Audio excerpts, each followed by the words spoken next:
Thanks very much, David and Julian, and thanks to the organisers of this brilliant event. It's fantastic to be here. I feel really privileged to be amongst all of you great people who are doing such wonderful work in the food space in Melbourne.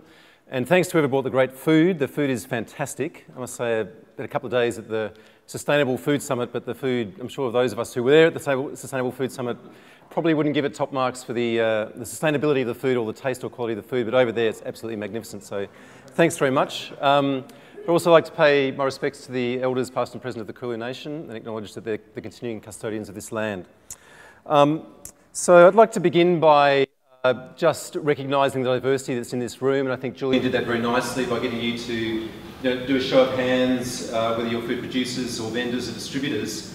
But I'd like to sort of go a bit deeper, because I think for us involved in the People's Food Plan, and this image really captures what we're trying to say, is that it's about connection.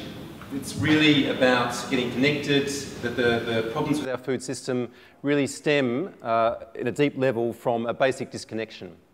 There's a way of talking about this and understanding it as a rift, a metabolic rift between humanity and nature, that as people we depend on the land. If we sustain the land sustains us. If we care and nurture the land will care and nurture us. And really, going back some time, that wound has been opened. So whether you're food producers, whether you're farmers, whether you're food vendors, whether you're conscious eaters, all your diversity, I'd like to suggest that also you are healers. That we're, at a spiritual level, we are healing this rift, this wound in our culture and our civilization through food. And this kind of image captures that process of healing, of spiritual recovery.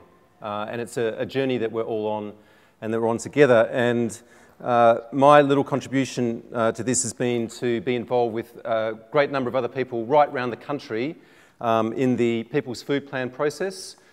We began this last year in the context of the federal government's proposal for a national food plan, which we saw very much about perpetuating business as usual, about seeing Australia as a resource to be exploited, about the farmers to be driven harder to produce more food, about the land to be pushed harder, to open Northern Australia to have this myth of being the food bowl of Asia.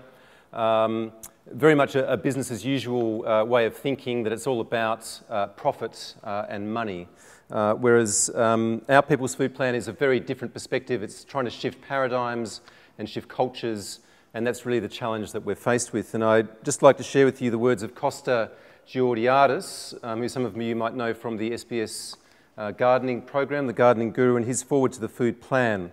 And he says, "Conscious understanding of our food and its journey gives us the power to change the world around us. Unknowingly, everyone's food choices are shaping our world as a very conscious buy-in.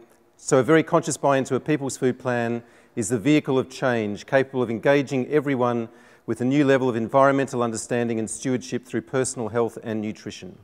Now is the time to repurpose and refocus as a community.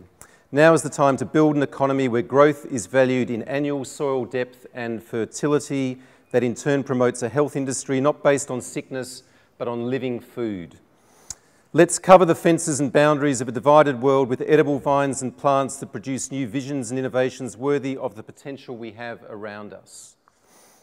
Creativity to drive a world fueled on regenerative and renewable sources requires new industries, new thinking, and less baggage from a world paradigm whose time has passed. Change requires courage and strength. Change requires fuel, and food is the fuel of our future. The People's Food Plan is the fuel of the future. Food freedom begins in the soil that feeds seed freedom. Now is the time to plant and nurture the seeds of change. I am excited." So thank you, Costa. And that's our challenge to all of you in this room. What we want to do in the context of this federal election year is really raise awareness about the issue of fairness in our food system. We want to hold a Fair Food Week nationally. We have plans in Brisbane to have a 1,000-person dinner. We have urban agriculture groups working together. This is the challenge we throw out to the people of Melbourne who are involved in the fair food movement, to come together as a movement, to speak together with one voice, to unite around this agenda for change, and to join us in making the Fair Food Week a huge week for the food movement in Melbourne. Thank you.